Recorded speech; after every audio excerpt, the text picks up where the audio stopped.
അനുജ, ഇപ്പോൾ KPCC ആസ്ഥാനമായി ഇന്ദിരാഭവനിൽ നടക്കുന്ന ഈ യോഗത്തിൽ KPCC അധ്യക്ഷൻ അഡ്വക്കേറ്റ് സണ്ണി ജോസഫ്, നിയുക്ത മുഖ്യമന്ത്രി VD സതീശൻ, കേരളത്തിന്റെ ചുമതലയുള്ള AICC general secretary Deepa Das Munshi എന്നിവർ പങ്കെടുക്കുന്നുണ്ട്.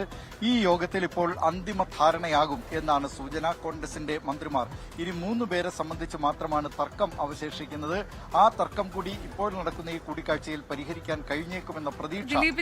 ഇപ്പോൾ PK കുഞ്ഞാലിക്കുട്ടി മാധ്യമങ്ങളോട് സംസാരിക്കുന്നു. തത്സമയം പ്രഖ്യാപിക്കുമ്പോ അറിയാം.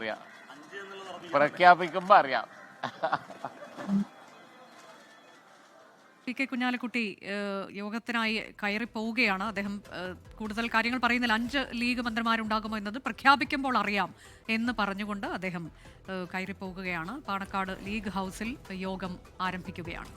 ദിലീപ്, തുടരൂ. അനുജ, അതുകൊണ്ട് തന്നെ ഈ 3 മന്ത്രിമാരുടെ കാര്യത്തിൽ ഇപ്പോൾ Roji M John, VT Balram തുടങ്ങി നിരവധി പേർ കൂടി അന്തിമ പട്ടികയിലേക്ക് കടന്നു വരുന്നുണ്ട്. അതിൽ ആരൊക്കെ വേണം എന്നത് സംബന്ധിച്ച് ഈ 3 മന്ത്രിമാർ ആരൊക്കെയായിരിക്കണം? ഈ സാമുദായിക സമവാക്യങ്ങളും ഗ്രൂപ്പ് തർക്കങ്ങളുമാണ് ഇപ്പോൾ പ്രധാനമായും ഈ 3 മന്ത്രിമാരുടെ കാര്യത്തിൽ ഒരു കടമ്പയായി അവശേഷിക്കുന്നത്. ആ പ്രശ്നം ഇപ്പോൾ നടക്കുന്ന ഈ യോഗത്തിൽ പരിഹരിക്കും എന്ന നിലപാടാണ് കോൺഗ്രസ് നേതൃത്വത്തിനുള്ളത്, നിയുക്ത മുഖ്യമന്ത്രിക്കുള്ളത്. ഇനിയും കൂടുതൽ വച്ചു നീട്ടാൻ കഴിയില്ല എന്ന നിലപാട് ഇവർക്കുണ്ട്. അതുകൊണ്ട് തന്നെ ഈ യോഗത്തിൽ ഒരു ധാരണയാകും. ഇന്ന് ഉച്ചയ്ക്ക് മുമ്പ് തന്നെ ഈ പട്ടിക പൂർത്തിയാക്കുന്നതിനുള്ള തീരുമാനത്തിലേക്കാണ് ഇപ്പോൾ കോൺഗ്രസ് നേതൃത്വം പോയിക്കൊണ്ടിരിക്കുന്നത്. ഉച്ചയ്ക്ക് ശേഷം ഗവർണർ RV അർലേക്കറുടെ, രാജേന്ദ്ര വിശ്വനാഥ് അർലേക്കറുടെ സമയം നിയുക്ത മുഖ്യമന്ത്രി തേടുന്നതിനുള്ള സാധ്യതയുണ്ട്. ഈ മന്ത്രിപ്പട്ടിക കൈമാറുന്നതിന് നാളെ സത്യപ്രതിജ്ഞ ചെയ്യുന്ന മന്ത്രിമാർ ആരൊക്കെ എന്നത് സംബന്ധിച്ച് 21 അംഗ മന്ത്രിസഭ നാളെ അധികാരമേൽക്കാൻ പോവുകയാണ്. ഈ മന്ത്രിസഭയിലെ അംഗങ്ങളായവരുടെ പൂർണ്ണമായ പട്ടിക, അവരുടെ വകുപ്പുകൾ, ഇത് സംബന്ധിച്ച കാര്യങ്ങൾ ഇപ്പോൾ നടക്കുന്ന ഈ കൂടിക്കാഴ്ചയിൽ തീരുമാനമാകും. ഈ 3 മന്ത്രിമാരുടെ കാര്യത്തിൽ മാത്രമേ ഇനി തർക്കമുള്ളൂ.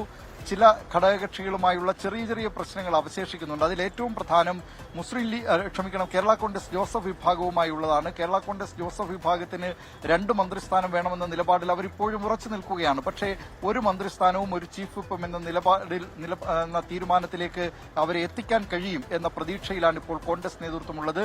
അതോടൊപ്പം തന്നെ അവശേഷിക്കുന്ന തർക്കം ഈ ടേം വ്യവസ്ഥയുമായി ബന്ധപ്പെട്ടാണ്. കേരള കോൺഗ്രസ് ജേക്കബ് വിഭാഗത്തിലെ അനൂപ് ജേക്കബിനും മാണി സി കാപ്പനും ടേം വ്യവസ്ഥ പ്രകാരം 2.5 വർഷം വീതം മന്ത്രിപദം പങ്കിടാം എന്ന നിർദ്ദേശമാണ് ഇപ്പോൾ കോൺഗ്രസ് നേതൃത്വം മുന്നോട്ട് വെച്ചിട്ടുള്ളത്. അതേസമയം മറ്റൊരു ഏകാംഗ MLA ആയിട്ടുള്ള പാർട്ടിയാണ് CMP. CMPയിലെ CP ജോണിന് 5 വർഷവും നൽകും. അത് UDFന്റെ സെക്രട്ടറി എന്ന നിലയിൽ കഴിഞ്ഞ 5 വർഷക്കാലം UDFനെ നയിച്ചതിന്റെ പരിഗണനയെന്നും ദീർഘകാലമായി UDFലെ സഖ്യകക്ഷി എന്ന പരിഗണന കൂടി കണക്കിലെടുത്തുകൊണ്ടാണ് CP ജോണിന് ഒറ്റ MLA മാത്രമായിട്ടും ആ പാർട്ടിക്ക് ഈ പൂർണ്ണകാലവും ഈ മന്ത്രിസഭയുടെ പൂർണ്ണകാലത്തേക്കും മന്ത്രിപദവി നൽകുന്നതിന് UDF നേതൃത്വം, കോൺഗ്രസ് നേതൃത്വം തീരുമാനിച്ചിട്ടുള്ളത്. മറ്റ് ഈ 2 വിഷയങ്ങൾ കൂടി, കേരള കോൺഗ്രസ് ജോസഫ് വിഭാഗവും ടേം വ്യവസ്ഥയുമായി ബന്ധപ്പെട്ട അനൂപ് ജേക്കബിനുള്ള പരിഭവവും അത് പറഞ്ഞു തീർക്കാൻ കഴിയും എന്ന പ്രതീക്ഷ കോൺഗ്രസ് നേതൃത്വത്തിനുണ്ട്. അനുജ,